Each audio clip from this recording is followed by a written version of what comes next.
نحمده ونصلي على رسول الكريم ما بعد فاعوذ بالله من الشيطان الرجيم بسم الله الرحمن الرحيم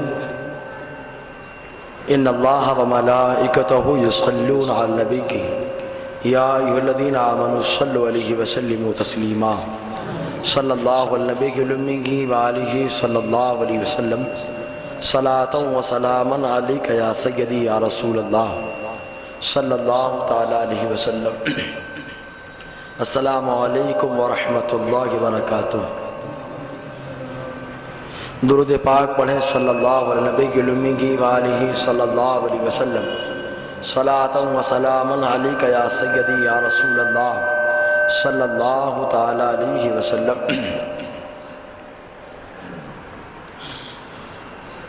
ہم لوگ جو نماز پڑھتے ہیں تو وہ نماز مذہب حنفی کے مطابق ہوتی ہے، تو مذہب حنفی پر ہمیشہ اٹیک اور اعتراضات کے بوچھار رہتے ہیں، حالانکہ مذہب حنفی سب سے ستھرا، سب سے مہذب اور سب سے شائستہ مذہب ہے، اور حنفی نماز تو الحمدللہ قرآن اور احادیث کی روشنی میں ہے کہ حضور صلی اللہ علیہ وسلم نے جن چیزوں کا حکم دیا انہی کے مطابق احناف جو ہے نماز کا اہتمام کرتے ہیں۔ سب سے پہلی بات، نماز میں وقت کا ہونا ضروری ہے، کیونکہ کوئی بھی نماز وقت سے پہلے پڑھی جائے نماز نہیں ہوتی۔ یہ مذہب امام اعظم حنیفہ رحمۃ اللہ علیہ کا ہے، اور اس کی تائید قرآن مقدس سے ہوتی ہے کہ اللہ تبارک و تعالیٰ قرآن مقدس میں ارشاد فرماتا ہے ان الصلاۃ کانت علی المؤمنین کتابا موقوتا۔ اللہ تعالیٰ فرماتا ہے یقیناً نماز مومنوں پر وقت باندھا ہوا فریضہ ہے۔ جب اللہ تبارک و تعالیٰ نے وقت باندھ دیا تو اب کھولنے کی طاقت کس کے اندر ہے؟ کوئی کھول نہیں سکتا۔ ہاں، جن کو کھولنے کی طاقت اللہ نے دی ہے وہ ہمارے مذہب میں مختار ہیں، ان کے مذہب میں تو مختار بھی نہیں ہے، وہ حضور صلی اللہ علیہ وسلم کی ذات ہے۔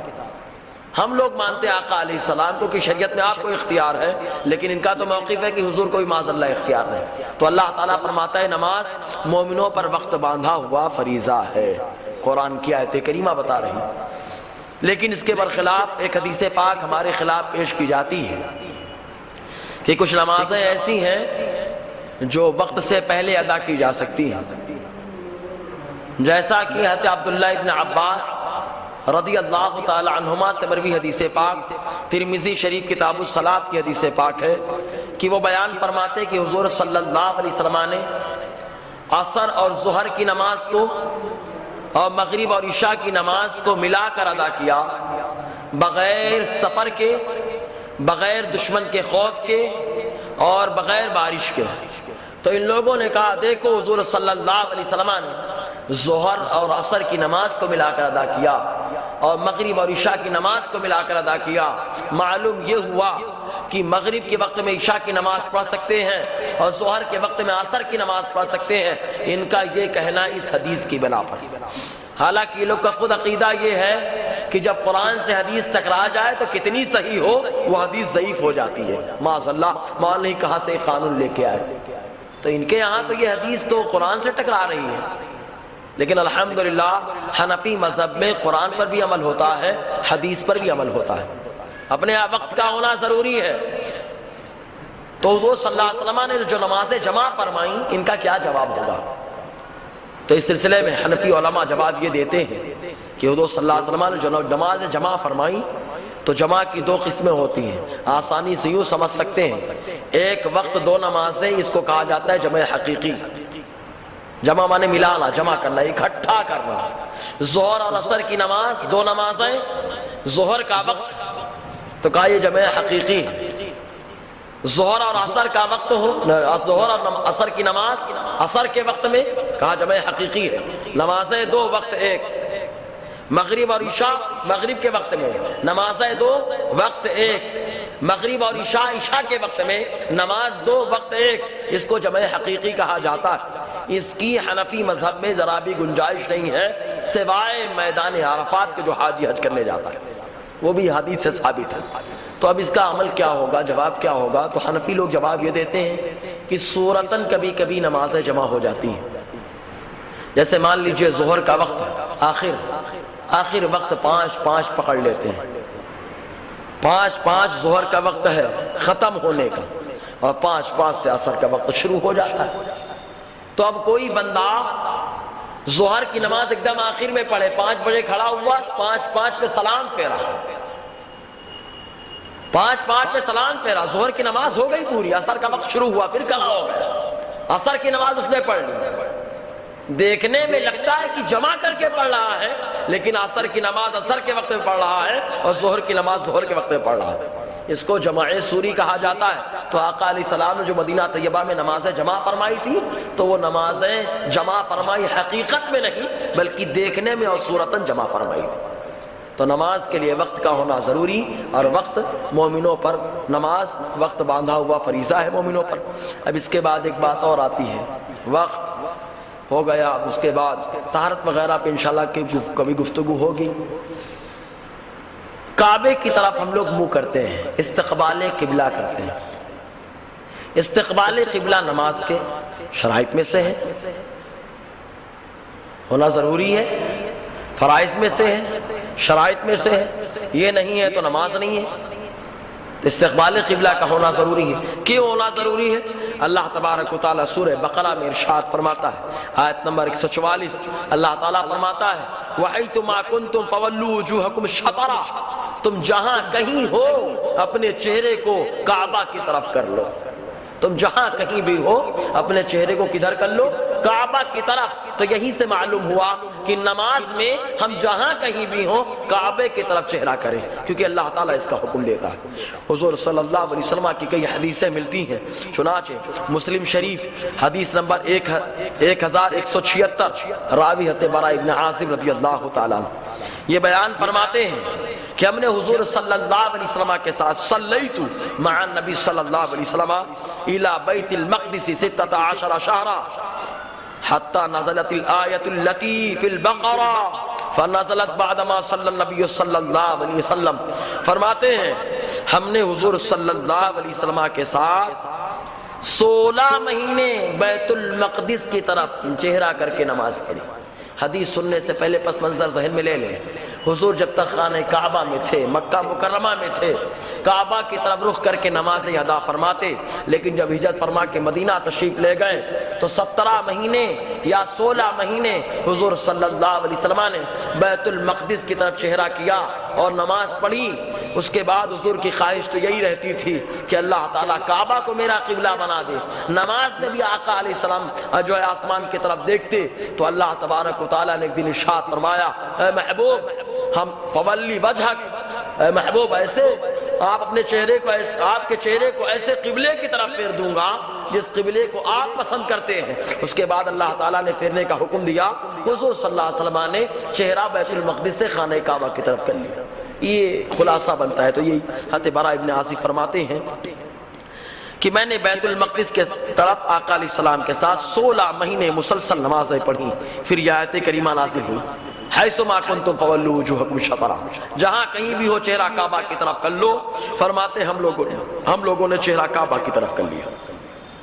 ایک صحابی عصر کا وقت یہ تھا، کر لیا۔ ایک صحابی نے نماز پڑھی، نماز پڑھنے کے بعد چل پڑے۔ ایک قبیلہ انصار کے کچھ لوگ ایک مسجد میں نماز پڑھ رہے تھے، جس مسجد کو ذوالقبلتین کہا جاتا ہے، وہاں نماز پڑھ رہے تھے، عصر کی نماز تھی۔ یہ نماز کے باہر تھے، ذوالقبلتین میں وہ لوگ نماز پڑھ رہے تھے، نماز پڑھ کے گئے تو جانے کے بعد دیکھا کہ یہ لوگ بیت المقدس کی طرف چہرہ کر کے نماز پڑھ رہے ہیں۔ فحدثہم، تو ان کو بتا دیا بخدا اللہ تبارک و تعالیٰ نے کعبہ کی طرف چہرہ کرنے کا حکم دے دیا۔ تو وہ نمازی کے دوران گھوم گئے۔ مسئلہ یہی ہے کہ اگر کوئی آدمی قبلہ سے ہٹ کے نماز پڑھ رہا ہو، کوئی بتا دے تو فوراً گھوم جانا ضروری ہو جاتا ہے۔ قبلہ کی طرف گھوم جانا کیا ہو جاتا ہے؟ ضروری ہو جاتا ہے۔ تو استقبال قبلہ ایسے ہی کئی حدیثیں ہیں۔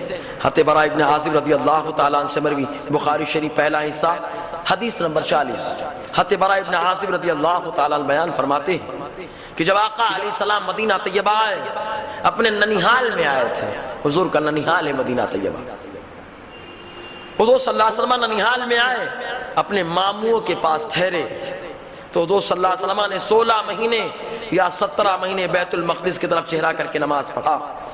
وَكَانَ يُعْجِبُهُ أَن تَكُونَ قِبْلَتُهُ قِبْلَ الْبَيْتِ، اور ان کی ہمیشہ یہی خواہش ہوتی ان کا قبلہ کعبہ کی طرف ہو جائے، بیت اللہ کی طرف ہو جائے، ہمیشہ یہی خواہش ہوتی۔ وَإِنَّهُ صَلَّى أَوَّلَ صَلَاةٍ صَلَّاهَا صَلَاةَ الْعَصْرِ، اور آقا علیہ السلام نے جو سب سے پہلی نماز مدینہ طیبہ میں کعبہ کی طرف رخ کر کے ادا فرمائی وہ عصر کی نماز تھی۔ عصر کی نماز آقا علیہ السلام نے ادا فرمائی۔ کچھ لوگ نکلے حضور صلی اللہ علیہ وسلم کے پاس سے، ان میں سے ایک شخص چلے تو مسجد ذوالقبلتین کے پاس آئے، لوگوں کو نماز پڑھتے ہوئے دیکھا، رکوع کی حالت تھی، تو آ کر بردستہ کہتے اشہد باللہ لقد صلیت مع رسول اللہ صلی اللہ علیہ وسلم قبل مکہ، میں اللہ کو گواہ بنا کے کہتا ہوں کہ میں نے اللہ کے رسول صلی اللہ علیہ وسلم کے ساتھ مکہ کی طرف رخ کر کے نماز ادا فرمائی ہے۔ یہاں پہ ایک بات اور بتا دیں، کہیں پر آتا ہے بیت اللہ، کہیں پہ آتا ہے مکہ، کہیں پہ آتا ہے بیت اللہ، کہیں پہ آتا ہے مکہ، دونوں میں فرق ہے۔ مکہ بستی کو کہا جاتا ہے اور بیت اللہ کو کہا جاتا ہے۔ تو حنفی مذہب میں یہ ہے کہ اگر کوئی آدمی عین کعبہ کو دیکھتا ہو تو عین کعبہ اس کے واسطے عین کعبہ کی طرف چہرہ کرنا ضروری ہوتا ہے، اور اگر کوئی عین کعبہ نہیں دیکھتا، جیسے ہم لوگ ہیں عین کعبہ نہیں دیکھ پاتے، تو ہم لوگوں کا کعبہ کی طرف چہرہ کرنا ضروری ہوتا ہے۔ تو جہاں بیت اللہ آیا یہ بتایا گیا کہ بیت اللہ کو دیکھ رہے تھے تو اس لیے بیت اللہ کی طرف چہرہ کر لیا، اور جہاں مکہ آیا وہاں ہم لوگوں کو ذہن دیا گیا کہ مکہ کی طرف چہرہ کر لیا۔ تو یہ حنفی مذہب کے مطابق یہ حدیث بتاتی ہے بہرکیف۔ تو انہوں نے کہا آقا علیہ السلام کے ساتھ ہم نے نمازیں ادا کر لی ہیں، اور یہودی مدینہ طیبہ میں بڑے خوش ہوتے تھے، بولتے ہیں کہ نیا دین لے کے آئے، یہ لے کے آئے، وہ لے کے آئے، لیکن ہمارے قبلے کی پیروی کرتے ہیں، بیت المقدس کی طرف نماز پڑھتے ہیں، بڑے خوش ہوتے تھے۔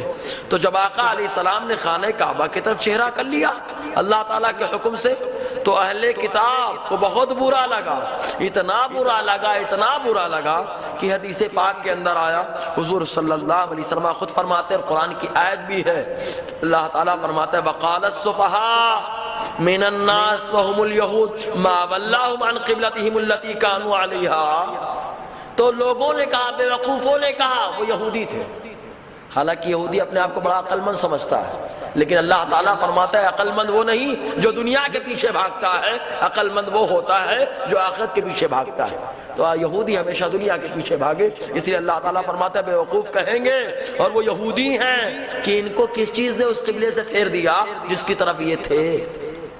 تو محبوب بتا دو ان کو للہ المشرق والمغرب یہدی من یشاء الی صراط مستقیم، ارے مغرب اور مشرق سب تو اللہ کے ہیں، اللہ تعالیٰ جسے چاہتا ہے سیدھے راستے کی ہدایت دے دیتا ہے نا۔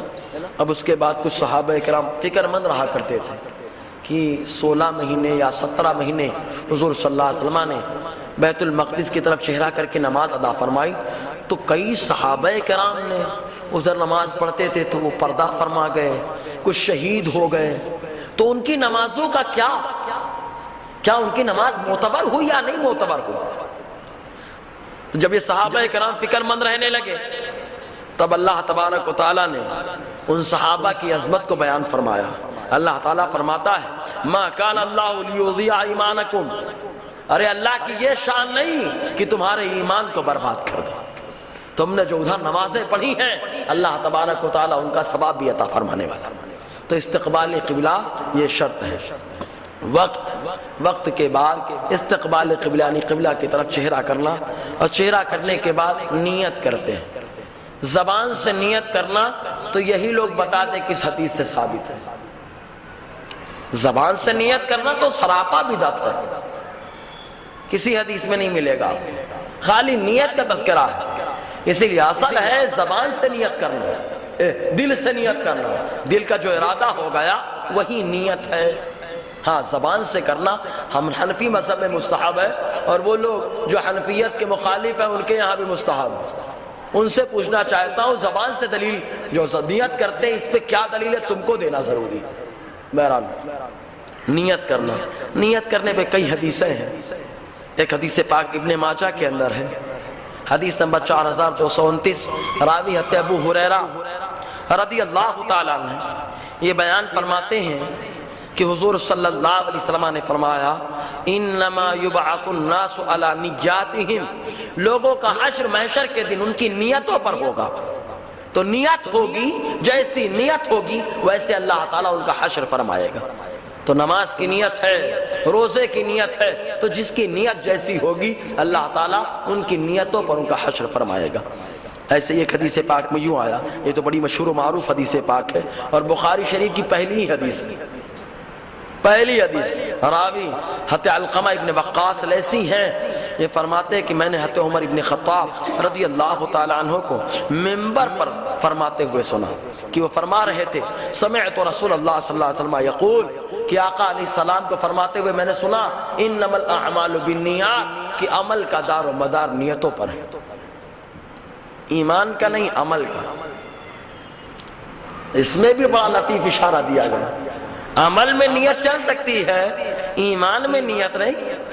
ایمان میں تو کلمہ ہونا لازمی ہے، نیت نہیں کہ میرے بولے دل صاف ہے، بہت اچھا تھا، میں دل سے میں کلمہ پڑھتا رہا۔ نہیں بابا، دل میں کلمہ پڑھنے تمہارا میٹر ہے، زبان سے پڑھنا شرط ہے، پڑھو زبان سے۔ تو عمل کا دار و مدار نیت پہ ہے۔ وَإِنَّمَا لِكُلِّ امْرِئٍ مَّا نَوَىٰ، ہر آدمی کے لیے وہی فائدے مند ہے جو وہ نیت کرے۔ فَمَنْ كَانَتْ هِجْرَتُهُ إِلَىٰ دُنْيَا يُصِيبُهَا أَوْ إِلَىٰ امْرَأَةٍ يَنكَحُهَا فَهِجْرَتُهُ إِلَىٰ مَا هَاجَرَ إِلَيْهِ، تو جس کی ہجرت دنیا کی طرف ہوگی کہ وہ دنیا کو کمائے، یا عورت کی طرف ہو کہ اس سے شادی کرے، تو اس کی ہجرت اسی کی طرف ہوگی جدھر وہ کر کے جائے۔ اس حدیث کا تھوڑا پس منظر بیک گراؤنڈ یہ بنتا ہے کہ ایک خاتون تھی مدینہ طیبہ میں جن کا نام تھا ام قیس، ایک صحابی مکہ میں رہتے تھے، ان کا معاشقہ چل رہا تھا۔ تو اب جو ہجرت کر کے مدینہ طیبہ پہنچتے تو انصار صحابہ ان کو گھر بھی دیتے، دو بیویاں ہوتی تو ایک کو چھوڑتے ان کے واسطے، ان سے نکاح کروا دیتے۔ تو موقع اچھا تھا تو ام قیس نے آفر کر دیا آپ آ جائیے مدینہ، آپ مدینہ آئیں گے ہجرت کر کے گھر بھی مل جائے گا، ہم تم نکاح بھی کر لیں گے۔ صحابہ کرام کو خبر ہوئی، حضور کی بارگاہ میں گئے، جانے کے بعد عرض کیا اللہ کے نبی صلی اللہ علیہ وسلم اس نیت سے بھی لوگ ہجرت کرنا چاہتے ہیں کہ گھر مل جائے گا اور اس سے شادی کر لیں گے۔ تب آقا علیہ السلام نے منبر پر ارشاد فرمایا عمل کا دار و مدار نیت پہ ہے، جس نے ہجرت کی دنیا کمانے کے لیے کہ گھر ملے گا، یا عورت کے لیے کہ نکاح کر لے گا، تو جس نیت سے جائے گا ادھر ہی اس کی ہجرت ہوگی۔ تو نیت ہر کام میں اہم ہوتی ہے۔ تو نیت اسی طریقے سے ایک حدیث پاک میں اور آیا، ابن ماجہ کی یہ بھی حدیث پاک ہے، حدیث نمبر 1344، راوی حضرت ابو الدرداء رضی اللہ تعالیٰ عنہ فرماتے ہیں حضور صلی اللہ علیہ وسلم نے فرمایا من اتا فراشہ وهو ينوی ان یقوم یصلی من اللیل فغلبته عیناه حتی اصبح کتب له ما نوى وکان نومه صدقۃ علیہ من ربہ۔ حضور فرماتے جو آدمی بچھونے پر آئے یہ نیت کر کے کہ وہ رات میں عبادت کرے گا، بچھونے پہ گیا کہ ابھی رات میں اٹھوں گا اور عبادت کروں گا، اتفاق ایسا اس کی آنکھ پر نیند کا غلبہ ہو گیا، سو گیا، رات کو اٹھ نہ سکا، یہاں تک کہ سویرا ہو گیا، تو حضور فرماتے جو وہ نیت کرے گا اس نیت کا ثواب دیا جائے گا۔ وَكَانَ نَوْمُهُ صَدَقَةً عَلَيْهِ مِن رَبِّهِ، اور اس کا سونا اس کے رب کی طرف سے اس کے لیے صدقہ ہو جائے گا۔ سویا تھا لیکن رب کی طرف سے اس کے لیے کیا ہو جائے گا؟ صدقہ۔ تو نیت کی وجہ سے پوری رات اللہ تعالیٰ نے عبادت کا ثواب عطا فرمایا۔ ایک حدیث پاک اور نیت کے حوالے سے حضرت ابو ہریرہ رضی اللہ تعالیٰ عنہ بیان فرماتے ہیں، یہ حدیث پاک متفق علیہ، بخاری مسلم کی دونوں کے اندر ہے یہ حدیث، اور مشکات کے اندر بھی ہے، ترغیب و ترہیب کے اندر بھی ہے، جس کے راوی حضرت ابو ہریرہ رضی اللہ تعالیٰ عنہ فرماتے ہیں اللہ تعالیٰ فرماتا ہے، مطلب حدیث قدسی کہ اذا اراد عبدی ان یعمل سیئا، جب میرا بندہ برائی کا ارادہ کرتا ہے تو فرشتے کہتے ہیں برائی مت لکھ یہاں تک کہ کر لے، نیکی کے فرشتے کہتے ہیں برائی لکھنا مت یہاں تک کہ کر لے، اگر وہ کر لیتا ہے تو خالی ایک گناہ، وَإِن تَرَكَهَا مِنْ أَجَلِي فَاكْتُبُوهَا لَهُ حَسَنَةً، اور برائی کا ارادہ کیا تھا اللہ تعالیٰ کی عظمت و جلال کی وجہ سے اس ارادے کو چھوڑ دیا تو ارادے کو چھوڑا تو اللہ تعالیٰ اس پر بھی ایک نیکی عطا فرماتا ہے، اس پر بھی ایک نیکی۔ اور جب اچھائی کا ارادہ کرتا ہے نہیں کرتا ہے تو اللہ تعالیٰ کے مقدس فرشتے کہتے ہیں لکھ لو ایک نیکی، خالی ارادہ ہوا نیکی ہو گئی، ارادہ ہوا نیکی ہو گئی۔ اور اگر کر لیتا ہے تو اللہ تعالیٰ 10 گنا سے لے کر 700 گنا تک عطا فرما دیتا ہے۔ تو نماز کا ارادہ کر لیے، نیت کر لیے، ایک نیکی مل گئی، نماز پڑھ لیے تو کسی کو اللہ تعالیٰ 10 گنا زیادہ ثواب عطا فرماتا ہے تو کسی کو 700 گنا زیادہ ثواب عطا فرماتا ہے نا۔ تو نیت اور ایک حدیث بڑی شاندار بڑی مشہور ہے، مومن کی نیت اس کے عمل سے بہتر ہے۔ تو نیت نماز میں کیا ہے؟ نیت، استقبال قبلہ، نیت۔ اب نیت کے بعد تکبیر، اللہ اکبر کہنا۔ لفظ اللہ اکبر امام اعظم حنیفہ کے نزدیک خاص نہیں ہے، اس لیے کہ حدیث میں خالی تکبیر کا لفظ آیا، اللہ کی بڑائی بولو، اللہ کی بڑائی بولو۔ تو بڑائی بولنے کے لیے جو لفظ استعمال ہوں گے ان لفظوں کا استعمال کرنا جائز ہے۔ امام اعظم فرماتے ہیں جیسے اللہ اکبر، اللہ الاکبر، اللہ الکبیر، اللہ اعظم، اللہ العظیم، یہ وہ الفاظ ہیں جو اللہ تعالیٰ کی بڑائی ظاہر کرتے ہیں، کیونکہ اللہ تبارک و تعالیٰ قرآن مقدس سے فرماتا ہے وَرَبَّكَ فَكَبِّرْ، اور تم اپنے رب کی بڑائی بولو۔ تو نماز میں کھڑے ہوتے ہیں تو اللہ اکبر بول کے رب کی بڑائی بول کے نماز شروع کرتے ہیں، تو تکبیر کہنا۔ ایک حدیث پاک میں ترمذی شریف کی حدیث پاک جس کے راوی حضرت علی کرم اللہ وجہ الکریم ہیں، وہ روایت کرتے ہیں حضور صلی اللہ علیہ وسلم سے کہ حضور نے فرمایا مفتاح الصلاۃ الطہور، نماز کی کنجی پاکی ہے، پاکی نہیں ہے تو تالا کھلے گا نہیں نماز کا۔ نماز کا تالا کھولنا ہے تو چابی لینی پڑے گی اور پاکی کی چابی ہے۔ وَتَحْرِيمُهَا التَّكْبِيرُ، اور نماز میں کھانا پینا بولنا چالنا حرام کرنا یہ اللہ اکبر سے ہے، تکبیر سے ہے۔ وَتَحْلِيلُهَا التَّسْلِيمُ، اور کھانا پینا بولنا چالنا اس کو حلال کرنا سلام پھیرنے سے ہے۔ تو یہی سے معلوم ہو گیا کہ نماز کی شروعات جو ہوگی اللہ اکبر سے ہوگی۔ اللہ اکبر یا ایسا وہ لفظ جس سے اللہ تبارک و تعالیٰ کی بڑائی ظاہر ہو، کیونکہ حدیث پاک میں اور قرآن کے اندر بڑائی کا تذکرہ ملتا ہے کہ اللہ کی بڑائی بولی۔ درود پاک پر اللہم صلی علی سیدنا شفیعنا حبیبنا مولانا محمد معدن الجود والکرم وآل الکرام علیہ کریم بارک وسلم ارواحنا فدا صلی اللہ تعالی وسلم۔ تو اس سے معلوم ہوا کہ اللہ تعالیٰ کی بڑائی بولی جائے۔ اب یہاں پہ ایک لطیف نکتہ بھی بتا دینا بہتر ہے کہ ہاتھ حرام کرنا، تکبیر تحریمہ بولتے اس کو۔ تکبیر مانے تو اللہ اکبر، تحریمہ مانے ہوتا ہے حرام کرنا۔ نماز سے پہلے نماز میں نہیں گئے تھے، کھانا حلال تھا، پینا حلال تھا، بولنا حلال تھا، لوگوں سے ملنا حلال تھا، چلنا حلال تھا، لیکن جیسے ہی ہاتھ اٹھایا اپنے آپ کو سلنڈر کیا اللہ اکبر کہہ کے تو یہ سب چیزیں حرام ہو جاتی ہیں، اس لیے اس کو تکبیر تحریمہ کہا جاتا ہے۔ اور حضور نے فرمایا اس کا حلال کرنا مطلب کھانا پینا بولنا چالنا حلال کرنا ہے تو سلام کرو، سلام کر لیں گے یہ حلال ہو جائے۔ اب نیت کیے، کعبہ کی طرف چہرہ کر لیے، اللہ اکبر کے لیے، اب کہاں تک ہاتھ اٹھائیں یہ بھی تو معاملہ درپیش ہوتا ہے۔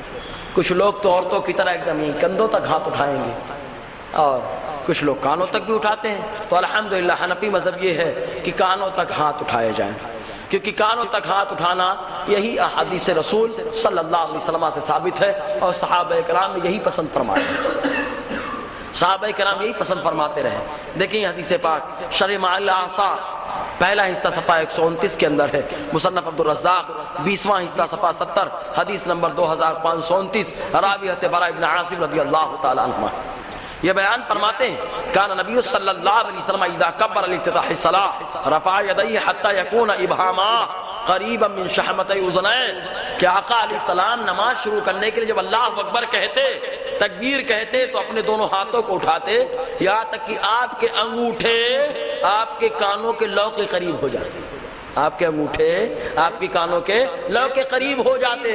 تو معلوم یہ ہوا کہ تکبیر کہنے کے ٹائم پہ ہاتھ کو یہاں تک اٹھانا ہے کہ انگوٹھے کانوں کی لو تک پہنچ جائیں، یہی آقا علیہ السلام کا طریقہ کار رہا ہے، اور حنفی لوگ بھی یہی کہتے ہیں۔ تو معلوم یہ ہوا کہ حنفیوں نے احادیث رسول صلی اللہ علیہ وسلم کو فقہ کی روشنی میں پیش کیا۔ ایسے ہی ایک اور حدیث پاک میں امان وہی شرح معانی الآثار پہلا حصہ صفحہ 129 راوی وائل ابن حجر رضی اللہ تعالیٰ یہ فرماتے رأیت النبی صلی اللہ علیہ وسلم حین یکبر للصلاۃ یرفع یدیہ حیال اذنیہ. حضرت وائل ابن حجر فرماتے میں نے آقا علیہ السلام کو دیکھا جب وہ نماز کے لیے تکبیر کہتے تو اپنوں ہاتھوں کو کانوں کی لو تک اٹھایا کرتے. جب بھی تکبیر کہتے تو اپنے ہاتھوں کو کانوں کی لو تک اٹھاتے. تو معلوم یہ ہوا کہ کانوں کے لو تک ہاتھ کو اٹھایا جائے گا. ایسے ہی مصنف ابن عبد الرزاق کی حدیث پاک دوسرا حصہ صفحہ 68 حدیث نمبر 2521 راوی حضرت قتادہ رضی اللہ تعالیٰ عنہ یہ بیان فرماتے ہیں کہ حضور صلی اللہ علیہ وسلم کان یرفع یدیہ. ایک بات سمجھا دیں یہاں پہ کان یرفع آپ لوگ خود سمجھتے کہ پاسٹ کنٹینیوس بار بار بولتا ہوں میں ماضی استمراری یعنی جو کام آقا علیہ السلام مسلسل کیا کرتے تھے. تو لفظ کیا ہے کان یرفع یدیہ کہ آقا علیہ السلام اپنے ہاتھوں کو اٹھایا کرتے تھے. کب؟ جب رکوع میں جاتے اور جب رکوع سے سر کو اٹھاتے. تو یہ رفع یدین انشاءاللہ اس پہ گفتگو ہوگی آگے. کہاں تک اٹھاتے؟ حتی یکونا حذوا اذنیہ یہاں تک کہ آپ کے دونوں ہاتھ کانوں کے مقابل ہو جاتے. جو لوگ رفع یدین کے قائل ہیں تو ایک حدیث کے ایک جز پہ عمل کر رہے ہیں دوسرے جز پہ کون عمل کرے گا؟ دوسرا جز تو یہ ہے کہ کانوں کی لو تک ہاتھ اٹھایا جائے. تو کانوں کی لو تک ہاتھ اٹھایا جائے اگر رفع یدین کرنے کا بڑا شوق ہے تو. ایسے ہی حضرت مالک ابن حویرث رضی اللہ تعالیٰ سے مروی سنن الکبریٰ کی حدیث پاک امام نسائی نے لکھا پہلا حصہ صفحہ 330 حدیث نمبر 647 وہ فرماتے انہو رأى نبی صلی اللہ علیہ وسلم یرفع یدیہ اذا رکع وَإِذَا رَفَعَ رَأْسَهُ مِنَ الرُّكُوعِ حَتَّى يُحَاذِيَ بِهِمَا فُرُوعَ اذنیہ. اس میں بھی دو جز ہیں. رکوع میں جاتے تو آقا علیہ السلام رفع یدین کرتے رکوع سے اٹھتے تو کرتے. اس پہ ابھی انشاءاللہ گفتگو ہوگی بعد میں. لیکن ہاتھ کہاں تک اٹھاتے سوال یہ ہے گفتگو اس پہ چل رہی ہے. تو مالک ابن حویرث فرماتے کہ جب رکوع میں جاتے ہاتھوں کو اٹھاتے رکوع سے اٹھتے ہاتھوں کو اٹھاتے. کہاں تک؟ حتی یحاذی بہما فروع اذنیہ یہاں تک کہ آقا علیہ السلام اپنے دونوں ہاتھوں کو کانوں کی لو تک پہنچا دیتے تھے. تو معلوم یہ ہوا کہ کانوں کی لو تک ہاتھوں کو اٹھایا جائے گا. تو جو رفع یدین کا قائل ہے اس کو تو اس حصے پہ بھی عمل کرنا پڑے گا. ایسے ہی ایک اور حدیث پاک میں آیا حضور صلی اللہ علیہ وسلم سے مروی حدیث پاک مسلم شریف پہلا حصہ صفحہ 173. اب مسلم ہے کم سے کم اس کو تو تسلیم کر لے مسلم بنا ہی لے. مسلم شریف پہلا حصہ صفحہ 173 راوی ابن وائل ابن حجر رضی اللہ تعالیٰ عنہ یہ فرماتے ہیں رأى نبی صلی اللہ علیہ وسلم رفع یدیہ حین دخل فی الصلاۃ کبر وصفا اہماما وصفا ہمام حیال اذنیہ کہ آقا علیہ السلام کو دیکھا گیا کہ آپ نے اپنے ہاتھوں کو اٹھایا جب نماز میں داخل ہوئے. ہاتھوں کو اٹھایا اللہ اکبر کہا. کہاں تک اٹھایا؟ اپنی کانوں کی لو تک. حیال اذنیہ اپنے کانوں کی لو تک. حدیث پاک میں صاف صاف الفاظ موجود ہے کہ آقا علیہ السلام کانوں کی لو تک اٹھایا کرتے تھے. ایسے ہی ایک حدیث بڑی تفصیلی حدیث پاک ہے مصنف عبد الرزاق کی دوسرا حصہ صفحہ 59 حدیث نمبر 2522 راوی وہی وائل ابن حجر رضی اللہ تعالیٰ یہ فرماتے ہیں میں نے آقا علیہ السلام کو بڑے غور سے دیکھا نماز میں. بڑے غور سے دیکھا تو کیا دیکھا؟ فرفع یدیہ فی الصلاۃ حضور نماز میں اپنے ہاتھوں کو اٹھاتے ہیں. پھر تکبیر جس وقت تکبیر کہتے ہیں پھر آقا علیہ السلام اپنے تکبیر کہتے ہیں ہاتھوں کو اٹھاتے ہیں. پھر جب آقا علیہ السلام سمع اللہ لمن حمدہ کہتے تو ہاتھوں کو اٹھاتے. پھر آقا علیہ السلام جب بیٹھتے تو افتراش کرتے. ابھی بتایا گیا حنفی مذہب میں افتراش ہوتا ہے جیسے ہم لوگ نماز میں بیٹھتے ہیں اس کو افتراش کہا جاتا ہے. تو آقا علیہ السلام افتراش فرماتے کہ اپنی بائیں پیر کو بچھا لیتے. اپنے بائیں پیر کو آقا علیہ السلام بچھا لیتے. پھر اس پر بائیں سورین کو رکھ دیتے اور بائیں ہاتھ کو رکھ دیتے.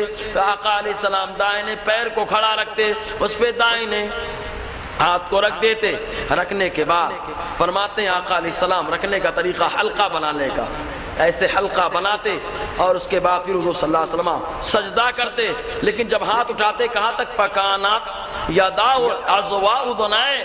بڑی تفصیلی حدیث پاک ہے کہ آقا علیہ السلام جب ہاتھ اٹھاتے تو آپ کے دونوں ہاتھ آپ کے کانوں کے مقابل ہوا کرتے. تو معلوم یہ ہوا کہ ہاتھ تو اٹھایا جائے گا، لیکن کہاں تک؟ کانوں کے مقابل تک اٹھایا جائے گا، کیونکہ حضور صلی اللہ علیہ وسلم کا طریقہ کار یہی تھا کہ کانوں تک ہاتھ اٹھایا کرتے تھے۔ اب کچھ حدیثوں میں آیا کہ جیسے حضور صلی اللہ علیہ وسلم نے اپنے مونڈھے تک ہاتھ اٹھایا، کچھ حدیثوں میں آیا۔ تو حنفی مذہب میں ان حدیثوں کو عورتوں پہ محمول کیا جاتا ہے۔ کیوں؟ اس لیے کہ حضور صلی اللہ علیہ وسلم دونوں کے معلم بن کے آئے، عورتوں کے بھی اور مردوں کے بھی۔ حدیثیں دو طریقے کی مل گئی، اگر ایک حدیث سب پر نافذ کریں گے تو دوسرے طریقے کی حدیثیں چھوٹ جائیں گی، اور عمل کرنا ہے دونوں حدیثوں پہ۔